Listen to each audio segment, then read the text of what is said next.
So, Ree, welcome back to the studio. Welcome back, Em. How's it going? Good. Yeah, good. We haven't been here for a while I know. because we have been busy building community. Look, Mum, we built a community. Look, Mum, we built a community. It's been a labour of love, and I'm really excited to tell everyone that we finally launched the TruthWorks community on Circle, which, if you haven't heard of it, is a community building platform. So nice closed spaces. You can put videos up there. You can have discussions. It's really intuitive. No, it's great. Yeah, we've got about 100 strong independent consultants now in the people and culture space who are all vibing there, connecting, sharing ideas. Do you want to tell people a bit more about the community, Ree? 100 people within like a month of launching as well. I think that speaks to the problem, which is this lack of connection community that we sort of feel, especially as independent consultants. And that's the main reason we wanted to set this up. Is I think when you're in-house, you have a team, you have people around you. When you're an agency, you have that in abundance. You know, you have that feeling of like life coming at you from every single project and brief and client, the good times and the bad. And then you make this leap to go independent because you're an entrepreneur or because you've got ideas that you don't want to limit to a particular brand or style of agency.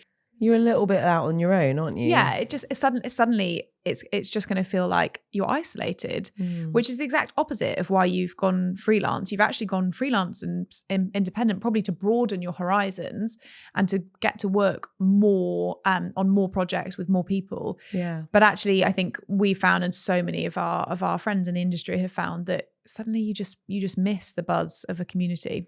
I always just miss sharing early ideas with someone. Sparring partner. If you've got an idea for a model, or you have a really different take on leadership or on how we can build connection internally, you just think, oh, I really want to stress test that idea with someone. And then you kind of feel like, is it weird to reach out to a professional connection on LinkedIn and for a sparring session? It would be a bit, unless you had that relationship with someone already. I think it would be. And I think what we are already seeing, even in its infancy, is this little bit vulnerable, but I guess unpolished is how I describe it, of people that are just looking for. I put something up the other day, sharing a concept that I had for a keynote and sharing the direction that I wanted to take it. And within a few hours, I had 17 people drop me a line with their views. Really and input. Smart people And as these well. were people with like PhDs. They were quoting their master theses. There were people who had live experience in the topic with clients. And someone even wrote back to me and said, and like gave my outline a twist of how she would do it if she was doing it under a slightly different concept. And I loved it. Amazing. Because it was generosity in action. And I think what I'm personally loving at the moment is two things.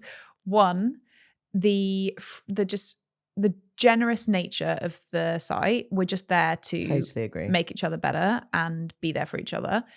But two, that there's no algorithm to beat, man. You know my complicated feelings about LinkedIn. You're not going to post every day to be visible. Totally. Like LinkedIn for some people is a lifeline. For other people, it's a necessary evil. I fall into that category. But in our community on Circle, I really do think people will find that this is just a place that you can just post when you want about what you want. There's no algorithm to beat. There's no content strategy to create. And that brings a level of authenticity and a little bit more belonging, I think, rather than feeling like you need to use it as a business tool with like a commercial lens on it. Yeah, absolutely. And I think what people have really been appreciating as well are sort of the live learning sessions we've been doing on topics like how to make the leap from corporate, or things like sort of how to manage your finances as an independent. But then we've also been talking about things like self-doubt in our community coffees and catch-ups. So there's a moment also to meet other people from the community in a shared setting around topics that we know people are really feeling or they're really experiencing. And I know why that is so important to these people. And we've actually got our first member hosted one, which is brilliant, and a sign of how much of a true community this is, i.e. something that's mutual and reciprocal, and it's not one way just from us. Of course, it's been us in the beginning, but I definitely see it becoming something that is sort of a collective. But I think that's the other thing that we've heard from so many independent consultants or experts, is that they miss the opportunity to learn from people, because unless you're paying for these things yourself, you are not getting the opportunities that you get when you are in-house or agency side to learn live from a colleague or to go on courses and training programs. And so we're already hearing people say that they get to come to these things and it feels like a mini conference that they didn't even have to leave their house for, but they got that connection and that learning moment. Yeah. And with, I read the other day that in Europe, it's something like 45% of current in-house people, culture, brand specialists will go freelance in the next 3 to 5 years. Yep. So these needs and this gap is only going to get wider. And that's just one of the reasons I'm so pleased that we've taken the step to build a community, and look how well it's been received so far. I think also what you get are real experts, because the people that tend to go out on their own really have a vision for what they have a depth of expertise in, and they don't necessarily want that to be lost within a sort of generalist agency setting. And I think clients really want experts as well. So it's amazing to have all these great people, and I now feel like I can connect our clients to those opportunities as well. For example, you mentioned there's a community member running a session this week that's going to be on the business of play, so all about how you can use sort of gaming theory to level up learning and development within an organization, which is such an interesting topic and so specific as well. So if I now have a client that wants something like that, I've got the perfect person to introduce them to. And I love being able to share that opportunity with others, because we've always believed, I think, that the tent can be bigger. That the connections we have could be accessible for others, that we will always put an opportunity someone else's way 100%. if we see one. Yeah. And people have done that for us as well. So it just feels absolutely amazing on a personal level to be able to open that up to other people as well. For sure. And it's so global. I really wondered where our community members would come from. And, for the first day or two, it was our sort of specific networks. And now of those 100 people, I look through the list and we've got people from all over the world joining within the first month. And I think that's to build on your point, that's also only going to add a more diverse and inclusive perspective to what we do. There was one super interesting thread the other day where someone had posted their point of view on a recruitment campaign for women in Africa. And they had the point of view that actually these women were being perhaps misguided in what the true job opportunity was for them. And when you read the article and this person's point of view, it was quite a polemic topic that naturally garnered a lot of people agreeing with the post, the person who put the post. And then someone else posted that was from that part of Africa and explained why it isn't all as it looks to be. And I think it was the sort of Eurocentric view versus like the view from the global south. Yeah, exactly. It's very easy to have those sort of echo chambers. 100%. And that's because one of my critiques of community internally, in businesses or externally, is the concern of echo chambers. And I think that's where a lot of problems come from, actually, is us not being exposed to different points of view or not being exposed to things that create friction, as we've talked about before, how beneficial that is in the workplace. And I loved reading a different point of view, and the exchange between these two people was so thoughtful. And I learned something from it just from reading the thread, and I didn't even contribute my own point of view, just reading it. And that was a moment for me where I thought, oh, we're definitely onto something here, to have this level of diversity and intellect in one space. And respect. And mutual respect. Yeah, totally. For people who are all experts, who all bring something different to the table, and just reading everyone's intros as well, where they're talking about what drives them, what their expertise is in, and what they want to get out of the community as well. It's fascinating.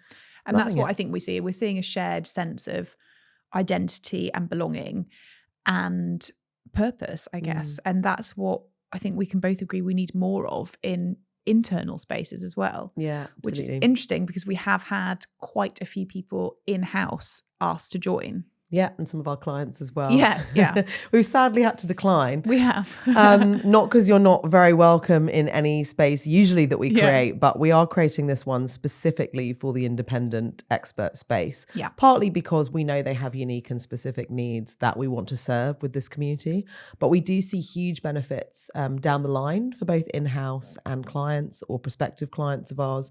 We really hope that they will also have selective access to some of our learning sessions, or introductions to our experts as well. So we are going to start building out those connections. We've got grand plans. We've got grand plans, but not yet. So watch this space, follow us, keep following the podcast. Do you think it tells us anything, though, about what those people might be? I mean, of course, they might just be coming for a nose to look around, but do you think perhaps it pertains to a lack of community for those people in-house? I think as well, it can feel very isolating being in-house as well, can't it?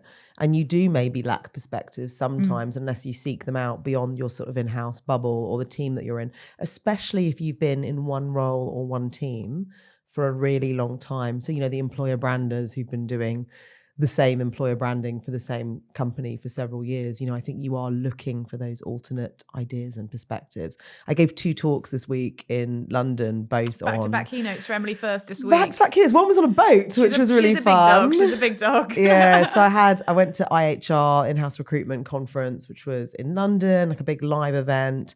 Loads of great ideas being shared. Some of my peers were there, met loads of people in person, reminded myself how much I love some of our community members as well, which was so fun seeing them IRL. In real life. Yeah. Very cool. And then I did one for Randstand on a boat, which was similar but a bit more intimate. Really, really lovely of them to invite me.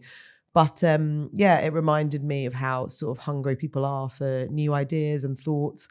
A lot of people were thinking about, the impact of AI, but maybe some people messaged me after saying, I went to the event. How did you feel? I almost came away thinking, okay, AI is still really important, but we're missing something. There is a human story there that we're still not tapping into, or still not really understanding how to bridge that gap between all the technology we have and actually the need for human connection. So I still felt like community rang through loud and clear in everything we were talking about as well. I was talking about trust, incidentally, which is a topic we've covered on the podcast before. And a lot of that comes back down to creating more intimate spaces within an organization. Well, we had one of our members actually share with us, or remind us, I think I knew it before, but she reminded us at the perfect time of the trust equation. The one by Charles Green. So it was actually originally for a sales.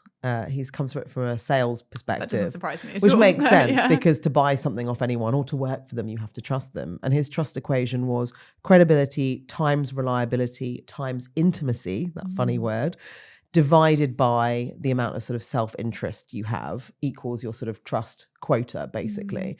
And I used it actually in my talk because it reminded me that there are so many different facets of creating trust. But intimacy is that one that you sort of stop at because we're so used to talking about credibility and reliability. I think especially as employers that we forget to create a space that feels intimate, but also a space that isn't about self-interest, i.e. I just need you employee to perform or you candidate to join my company. And actually we're not necessarily creating intimacy in the workplace or in the candidate experience. And we're not making clear that it doesn't just have to be about the end game, but that we actually care about creating connection and community. What do you think the risk of not creating intimacy at work is? Well, I think we sort of used to have it, right? So there used to be this idea of I've got my work wife or I've got these really close connections. And I think with remote working, we've sort of seen a bit of a loss of it.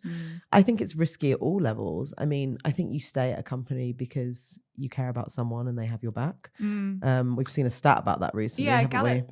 we? Gallup found that only 30% of people have a best friend at work, but they released loads of stats. So if you're interested, listener, then go and research. But one I found particularly interesting was a reduction in safety incidents by 36%. And it goes without saying there's lots of stats around retention, engagement that come from having best friend at work. I definitely have felt that myself. The safety incident one I thought was so important. Because someone's looking out for you. And that makes me think of community. Back to that point is the idea of community, I think, is something that's reciprocal and mutual, and you have to put in as much as you take out. If you think of it as in your neighborhood or your school setting, if you're a parent or carer, then you do have to, you can't just benefit from other people. You do have to, a little bit of give and take.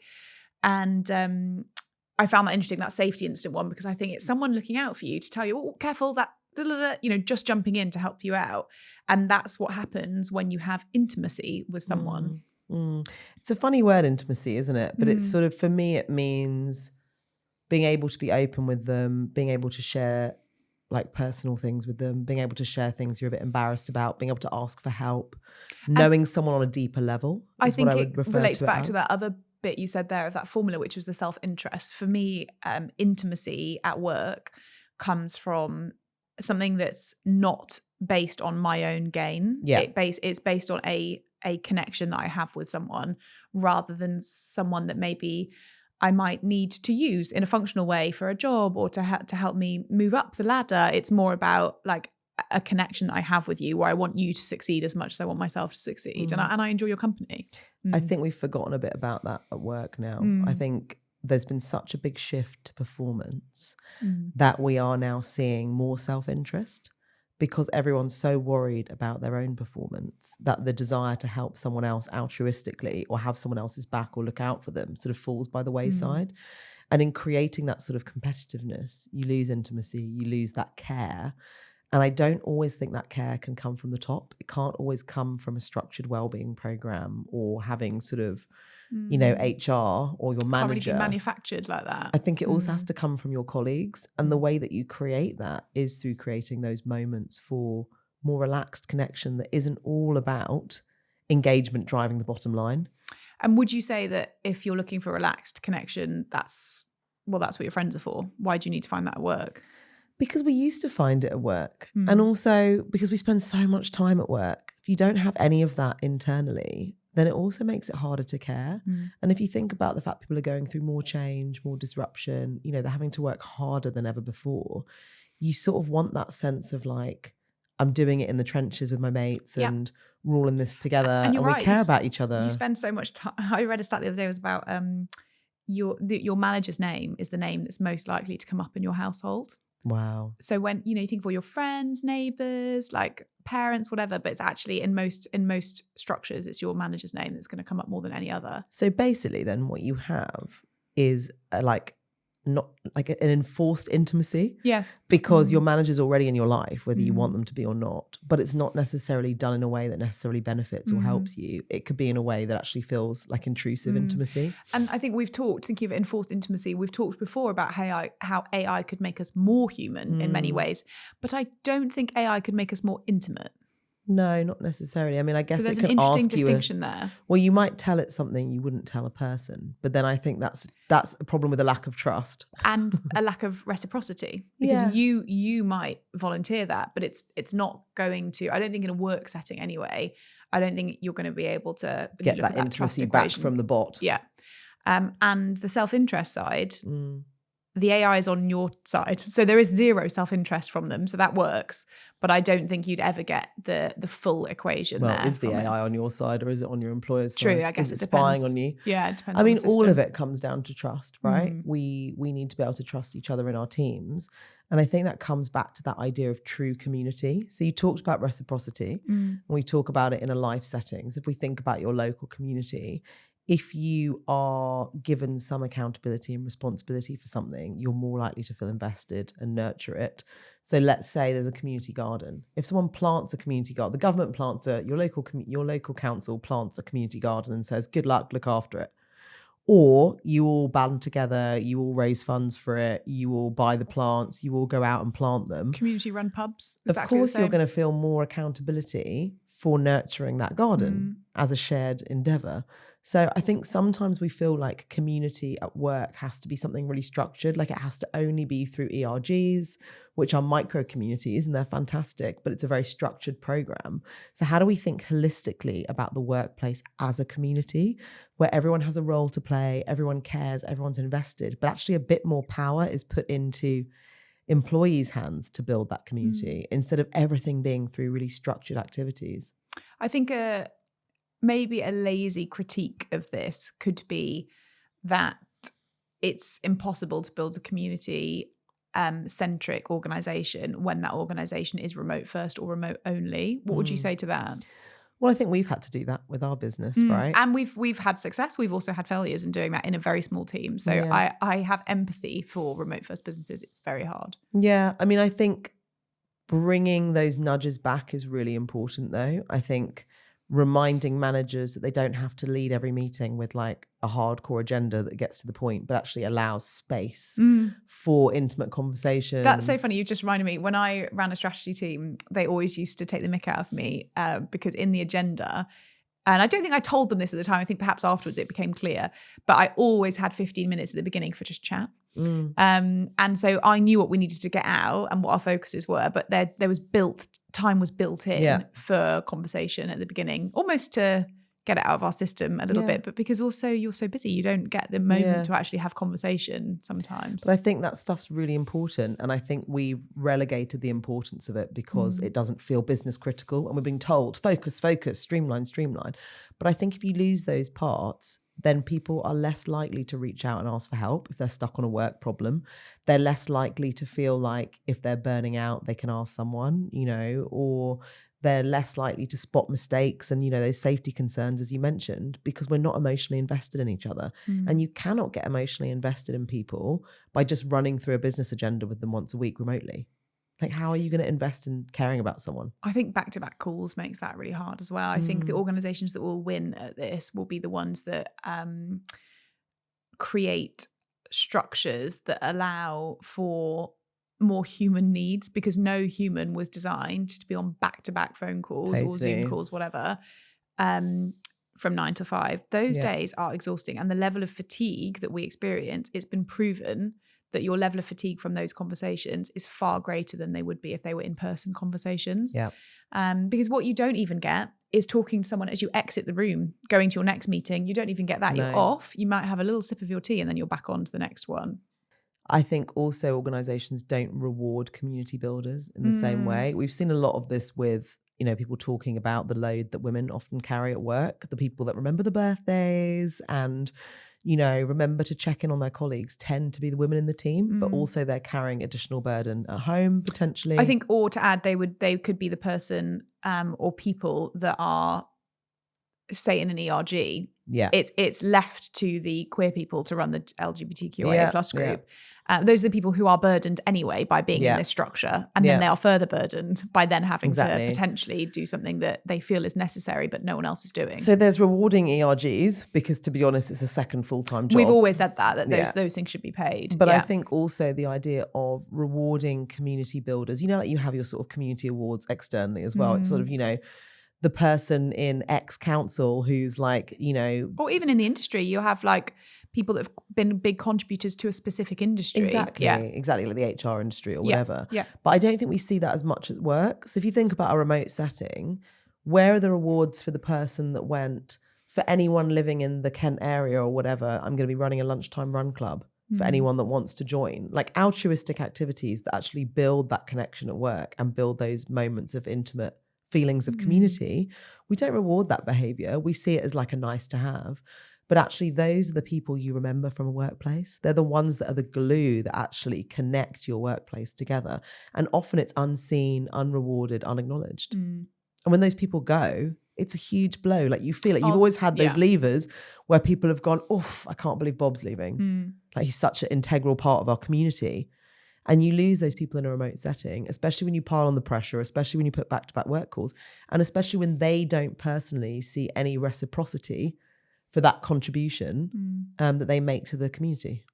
I think part of the, whether it's conscious or not, I think part of the reason or reluctance that organisations have with this idea of community is that they have to let go of control.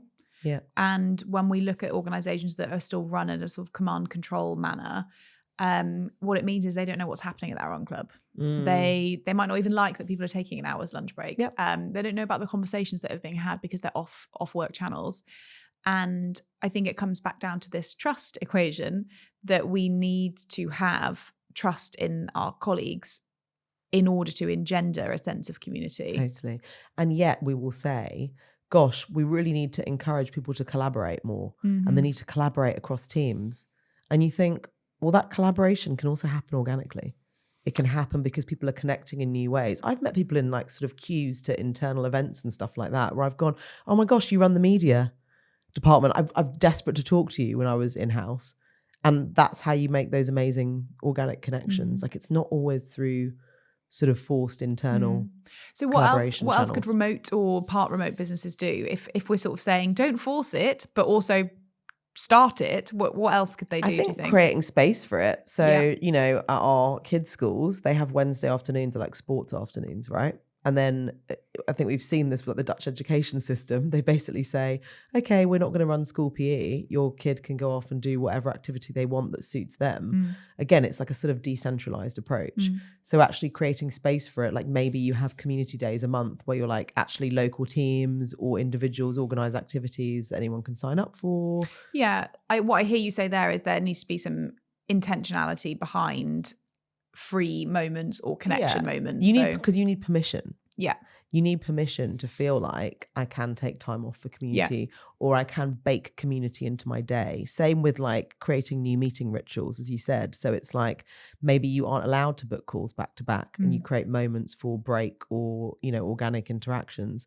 Maybe you train managers on how to have those more human conversations at the beginning of a session and you say that's actually mandated as part of your I think that's approach. another, and I'm doing a keynote next week on the sort of evolution of the leader and what the next generation of leader needs to be. And I think that's a really interesting question. And it's something that I cover in my session is the role of the leader, no longer necessarily as just a team collaborator, but an inter-team connector. And how will they curate worlds for their colleagues that do defy boundaries and teams? Community building. Yeah, and it absolutely is. But how on earth are you going to find a real community with someone where at most you get put in a workshop that says, let's get to know each other? Yeah. It's just that won't happen. It has to be baked in. It has to be done through rituals, through permission, through decentralized sort of organization. Yeah, and I think there's a difference between giving a bit of the structure, you know, a little bit of sort of freedom within a framework versus doing it all for them. Because I can imagine community managers internally or employee experience people internally right now would be like, I can't do another thing. Like I do everything. But I think it has to stop being a title. It has to start being like every single person's responsibility to say, okay, we all want community. We all have to be a part of building that. So what thing, you know, it's the like, ask not what your country can do for you, but what you can do for your country. Yeah. Why not in the workplace be like, what one thing do you want to bring to our community that goes beyond your job description? That could be small. It could be, look, I'm going to be the person that always checks in on my colleagues. I'm going to be the person that is happy to run a learning session once a month. Like we don't do enough of that, putting that sense of how could we all help each other. And I think when we do that, especially more sophisticated EX organizations, it lacks a key element of community, which is continuity. Yeah. So we might do that for, say, a learning and development campaign. We might bring in a skills swap and you're encouraged to go and swap skills or learn something new from someone in a different team, or a job shadowing thing where you can go and experience it from a different team. But that again is an initiative versus a shared sense of identity. And I think you need to try and lean more to the latter in order to have a feeling of community that sustains. Yeah. You asked me up top, but I didn't quite answer your question, what I think the risk is of not building community at work. And I think the risk of not building community anywhere is disconnection. So our great friends at Sponge Learning produced that amazing report this week, which we'll share in the newsletter as well and under the podcast. All about the numb generation. Generation Numb, what a great title. And about how we're really disconnecting because everything's too much, right? But I think community is what brings that back, that sense of feeling, that sense of belonging, that sense of connection. And we see it in the business environment as well. This is not a workplace specific trend. This is not specific to the community we're building. It's everywhere. Yeah, it's a human truth. It's a human truth that is becoming more prevalent. You see huge businesses like Starbucks this week. It's been in the news because for the last year, their CEO has been saying we need to get back to what made Starbucks special, which was that sense of community and connection. Because people used to walk in the doors. You remember when Starbucks first launched and everyone would walk in and be like, oh my gosh, they know my name, they know my order. Or they don't know my name and get it wrong every time, but that in itself is funny. We had an amazing chat and like, you know, we talked about how pumpkin spice lattes are completely polarizing, and I had a memorable experience. And I felt like I was walking into a place that didn't just have a transactional relationship relationship with me, but wanted to connect with me on a deeper level. Now, of course, that's become parodied and, everything. But I actually think we want to come back to that. So Starbucks has been returning to that formula because they've seen their share price tanking and they've said, we need to get back to what made us special and distinctive.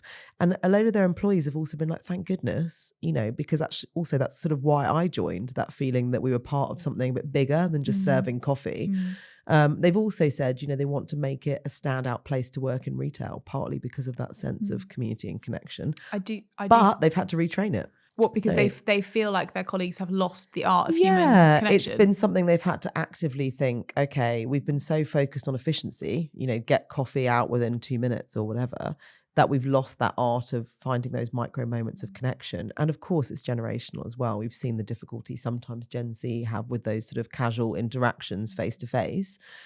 You then have a workforce that are like, oh, I need a reminder. So they've been giving people cards in their pockets to sort of remind them to say, ask the customer a question, or, observe something about the weather or their day or what they're wearing, or, remember their order, all of those things. I remember working with a discount retailer, and they were known for their staff were known for racing the stuff through the checkout, and you'd be scrambling to get your eggs and your wine and everything.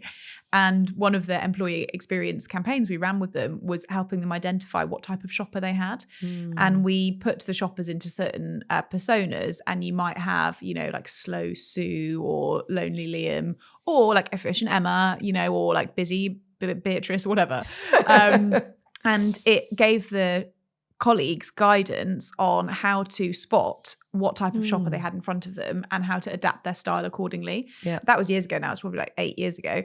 But even then, so relevant still. It's so relevant still. And you can, if you take your mind away from efficiency, which was their previous driver, was about speed, and they were targeted on the number of items that they went through the till. So it really was a metric, a hard metric. But when you ask the colleague to take that hat off and instead just open up and check whether efficiency was the customer's driver, that's when that sort of changed the game for them. Yeah, I think it's really symptomatic of where we are, which is we've been so focused on productivity and efficiency that then you don't realize what you're losing till you've lost it. And I think in Starbucks' case, it's like, you lost that sort of magic essence, and then you have to retrain it and bring it back. And I think our workplaces will start to feel similar if in the drive for efficiency and productivity we lose that ability to connect with each other and recognize the drivers of our colleagues as well. And what I think I've really heard you say there is differentiation, because perhaps what differentiated Starbucks from other coffee chains at the time was that experience. Even then, the laughter when your name was always wrong, that was a brand asset to Starbucks, actually. And so I think it could be true both of brands and of colleague experiences that community creates differentiation, and differentiation is what wins. Definitely. And back to that sort of lack of self-interest. Imagine it in the candidate experience. So imagine an early careers team from a brand, instead of just investing in nurturing talent that they 100% think they're going to convert at a careers fair where they're, it's heavily branded and they're selling their roles.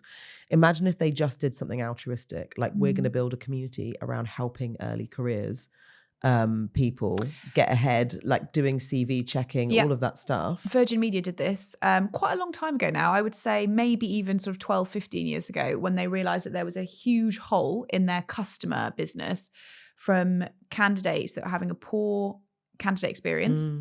And then they were leaving Virgin Media as customers. Yeah. And there was a huge case study that was done at the time. I think they were losing 11 million a year from poor candidate experience that just translated into customer retention or lack thereof. And one of the measures, so interesting, that they did to respond to that was, I think it was called Volt or something like that. I remember there was a duck involved. Can't remember why. But was in the candidate experience part was just, I guess you could call it altruistic, non-brand specific tips, tricks, hacks on how to come across well, how to interview well, what to do, how to prep. Yeah, that you can use anywhere. But they did that in response to a very real problem. And I think that shows, that's an old example, but I think it's as relevant as it is today, is that if you can take a community-led approach, it will solve other problems. Yeah, because with that, you're getting candidates who are nervous. They're able to be more intimate with this brand, and they feel like the brand has their interests at heart, not just self-interest. You'd be dying to work for that brand because you'd say, wow, they've actually genuinely helped me. You'd remember the brand because you'd go and use it for something else, even if you were interviewing elsewhere, but you'd remember that brand. You'd have a positive association with that brand. Great EX tail, long tail impact, and great CX impact. Win-win. I was just going to say, what would we advise clients, what would we advise partners listening in terms of thinking about the idea of community and connection? Yeah, I would actually start with the truth and always look at where you are now with genuine, like define what community is for you. For us, it's reciprocity, it's continuity, it's a shared sense of purpose and belonging. And then actually like assess that from a human lens. Don't assess it from your artifacts, from, oh, but we've got a purpose. Oh, but we have a vision and values day every year. Actually try and move towards feelings rather than facts and see how it feels. And then I'd be looking at what problems, coming to the facts part, what problems do you think it could solve? And it could be different. We've got a generation of loneliness. We've got an empathy gap. We've got younger colleagues that don't know how to act when they're IRL because they spend so much time digital. Issues. Might have safety problems. It really could be quite extensive, I think. And I think once you've got those two data points, one on facts, one on feelings, you'd be able to come with a bit of a point of view on why you might need to increase your efforts around community. And then I think I would be looking at freedom within a framework. So I'd be looking at how we can support it and initiate it, even if it was, if colleagues had opted into the data sharing, even if it was saying when someone joined, did you know there are 10 people within a 5-mile radius of your zip code? If you would like to share your details too, we can add you and there can be a little co-working session, whatever. I think there are things like that you could do that would probably cost you nothing, that would just start the grassroots of it. Yeah. And then I think it's down to the people. Then I think you need to have a culture of trust, of belonging that creates this desire to be in a reciprocal relationship with the employer. And that is a whole nother topic because we have led ourselves down this road of thinking it's just what the employer can do for me and I'm an individualist that doesn't belong here. So we need to shift to a collective status. I think if we can start that from the ground up instead of it feeling like it always has to be a top-down initiative. I do think it needs to be grassroots, but I think someone has to plant the seeds. Of course, and it has to be supported and rewarded. Yeah, and budgeted for probably. And I think that seed planting should come from the employer. But then there needs to be a little bit of, I think you need reframing. You need honesty about the framing here to say, we can do this, but it's up to us all. It's not just up to us. This isn't part of your comp and ben. This isn't a reward structure. This is a shared sense of belonging, and the key is in the word shared. Love this conversation, Rhi. Oh, me too. I could talk about community all day. You actually could, couldn't you? Well, it's really helped me. I mean, on a personal note, joining a gym a couple of years ago, huge community support from that. And then I've just moved to a new city, your city, in fact. It's a great city. Nice.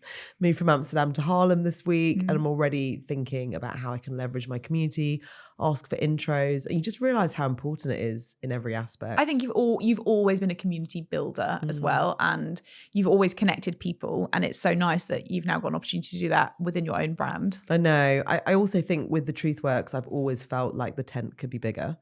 And I've always felt like we have this amazing platform and we've got great connections that we've built through our career. And we sort of started out really small, it was just me and then it was just the two of us. And I think we've built something really amazing already. So I just wonder how much bigger that could get and how we could use that platform to actually create opportunity and development for other people as well. I love it. And hopefully we get something back from them as well. But it's not just about that, to be honest. It doesn't feel like that. It feels like it's creating something that should have been there the whole time. And now we're doing it because it's needed and necessary.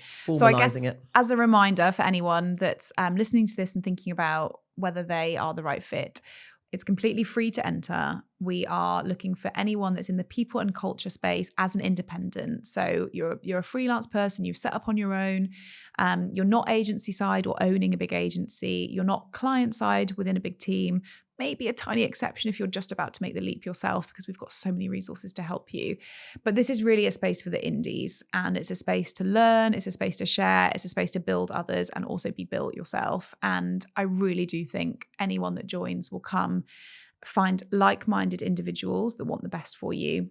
We're finding people from all over the globe, but also from all different facets of people and culture, leadership development, change specialists, organizational psychologists, employer branders, employee experience specialists, really across the whole hire to retire journey from all different lenses. We've got point of view. Tent is wide. The tent is wide, baby. So come on in. Come on in. And if you join this week, then you will be in time to catch sessions like how to find your niche and how to build your personal brand, how to start a podcast and make it work. Yeah. Thank you to Marcus for hosting that. And the finance one as well. You know, how to actually set yourself up well as a financial person. And you can also watch back all of the other videos and masterclasses that we've done to date, covering things like how to get a client to say yes, how to find your niche on LinkedIn. What was the other one? There was another really good one. How to beat self-doubt. Yeah, exactly. So there's a lot there. Come on in and introduce yourself. Love to see you there.